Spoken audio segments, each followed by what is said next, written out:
vai para guiar tanto no processo eleitoral quanto para a construção de novas políticas para dentro da escola, né? E como eu estava conversando, desculpa, não sei seu nome. Lucas, estava conversando com o Lucas lá na salinha do Grêmio. A UBS, ela tem 75 anos de história e ela é responsável pela maior parte das atividades quando a gente fala de melhorias acerca da educação, né?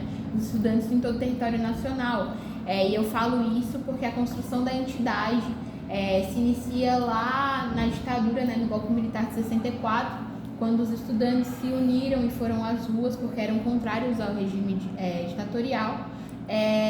Com a morte de Edson Luiz, essa luta se consolida ainda mais e mais de 1.000 estudantes vão para as ruas, né?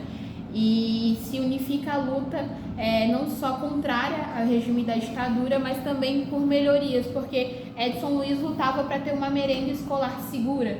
Essa era a reivindicação dele e ele foi brutalmente assassinado durante um dos atos construídos pelas entidades, né, a UBS e a UNE. E desde então a gente criou e consolidou um calendário de lutas muito firme, assim, com as pautas que os estudantes têm, né?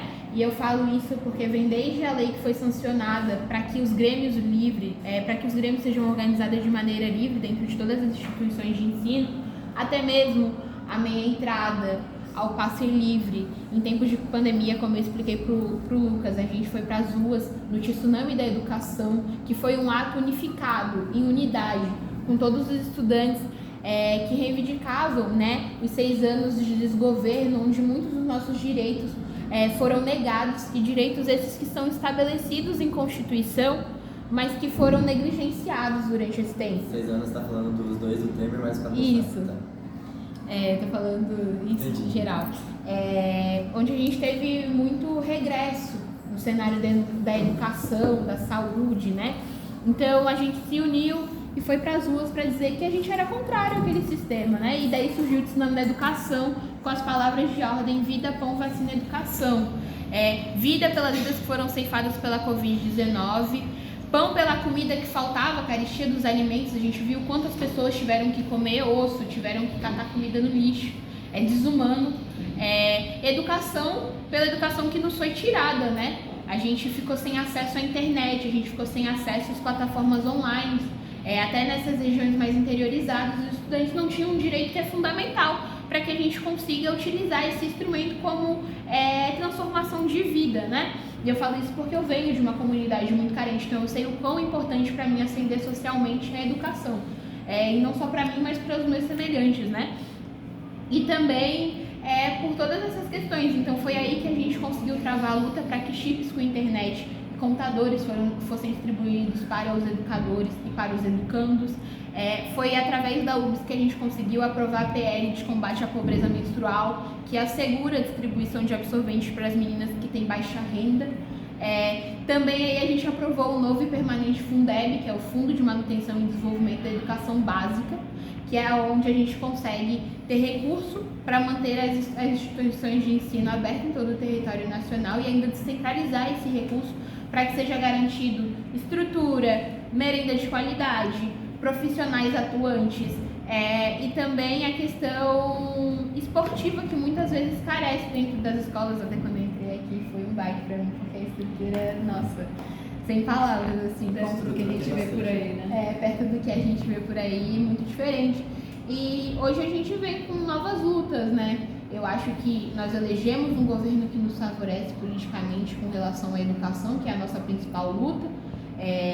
Isso independente de parte direita e esquerda, mas porque a gente fez um grande movimento, né, para eleger Lula presidente, né, e foram os 2 milhões de títulos que foram tirados na campanha da UBS Liga 16, que a gente conseguiu ter essa vitória nas urnas, mas não é porque a gente elegeu Lula que a gente não vai deixar de cobrá-lo. E hoje as nossas principais pautas são a merenda de qualidade escolar, né, que é uma grande falta dentro das instituições de ensino em todo o Brasil, a questão da revogação do novo ensino médio, que é muito importante para a gente, e também auxílio estudantil, né, as bolsas de auxílio e de permanência dos estudantes. E a gente fala isso porque a gente sabe que hoje, com a situação da pandemia se agravando, muitos estudantes tiveram que deixar as salas de aula para poder trabalhar e ser mais uma renda dentro de casa. Eu falo isso porque essa é uma realidade constante na nossa sociedade, inclusive na minha escola. E foi no 44º Congresso da UBS que eu conheci essa entidade que transformou a minha vida. E eu falo isso porque eu aprendi a sonhar sonhos coletivos.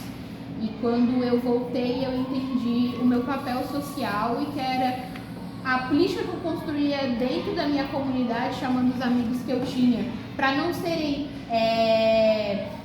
jogados à margem da sociedade, para que eles não sofressem com as violências que estão cada vez mais presentes na nossa sociedade, como a do tráfico de drogas, como a violência de gênero e por aí, e dentre outras demais violências.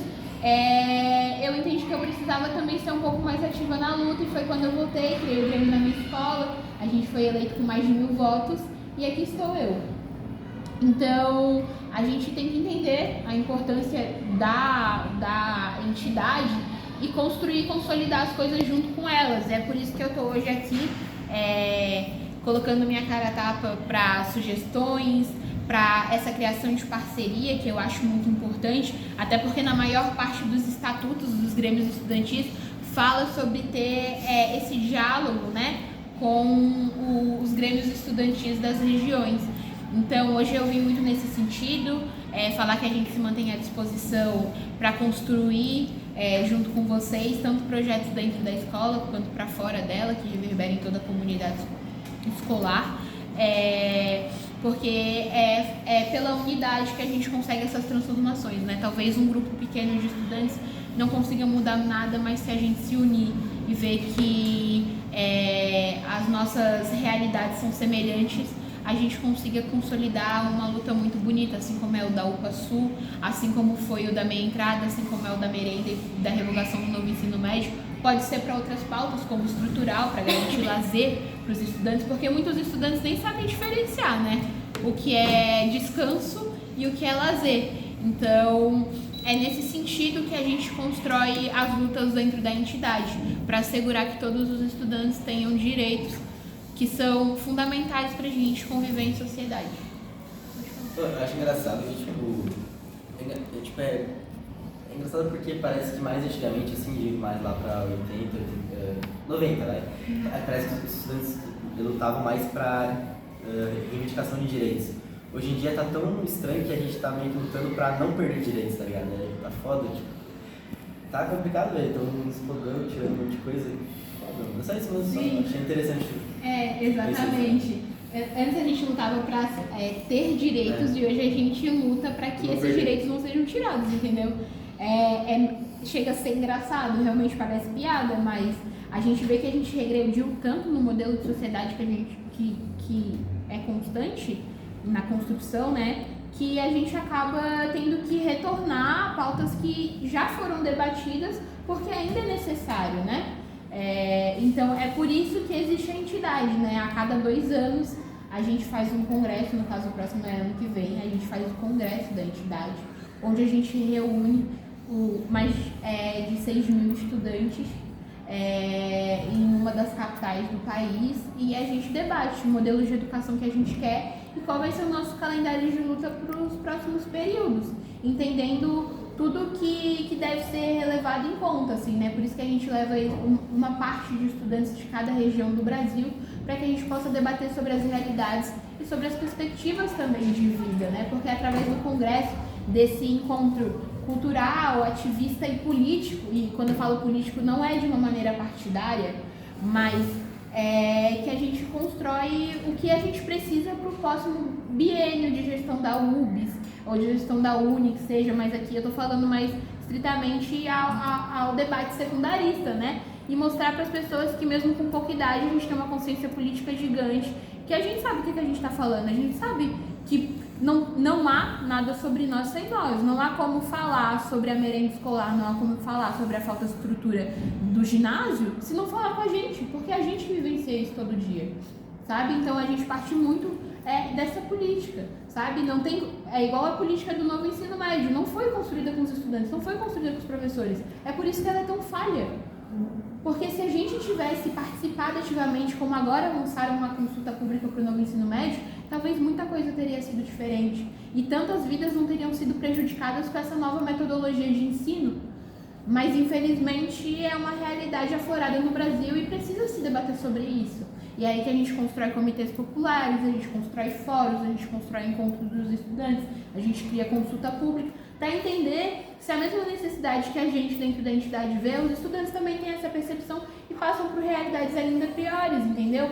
Eu tenho amigos em São Paulo, na verdade em todas as regiões do Brasil, mas em São Paulo especificamente com o governo do Tarcísio, onde eles ensinam a fazer bolo de pote. Onde a aula de projeto de vida é sobre você ser um microempreendedor. Só que eles esquecem de falar que o seu futuro pode acontecer, eles esquecem de falar que se houver um grande número de ofertas sobre o mesmo produto, não há como se manter. Entende? Se todo mundo vender bolo de pote, ninguém vai vender bolo de pote, ninguém vai sobreviver assim, né? Sim. E é isso que a gente fala, entendeu? Que a gente não quer aprender a fazer bolo de pote. A gente não quer aprender a fazer boneco de palha, como ensinam lá em Pernambuco, Rio Grande do Norte. A gente quer entrar na universidade, a gente quer ser mais um doutor, a gente quer ser mais um advogado, a gente quer ser mais um técnico em enfermagem, a gente quer ser mais um técnico em ciências da computação. A gente quer esse espaço, porque esse espaço é nosso por direito. Só que, devido a essa falta de comunicação, a gente nem sabe que a gente pode chegar nesse espaço. E isso eu falo porque houve um grande índice de evasão escolar durante o período de pandemia. E essa é uma crescente gigantesca, porque hoje os estudantes não se veem mais dentro da escola, eles não veem mais esse espaço como um espaço de transformação de vida, sabe? Então, e até dentro das famílias, assim, tem famílias que vai agraciar muito mais se o filho voltar com o dinheiro da jujuba que ele vendeu do sinal, porque se ele voltar com uma nota 10 em matemática da escola, entendeu? Então a gente tem que debater sobre isso.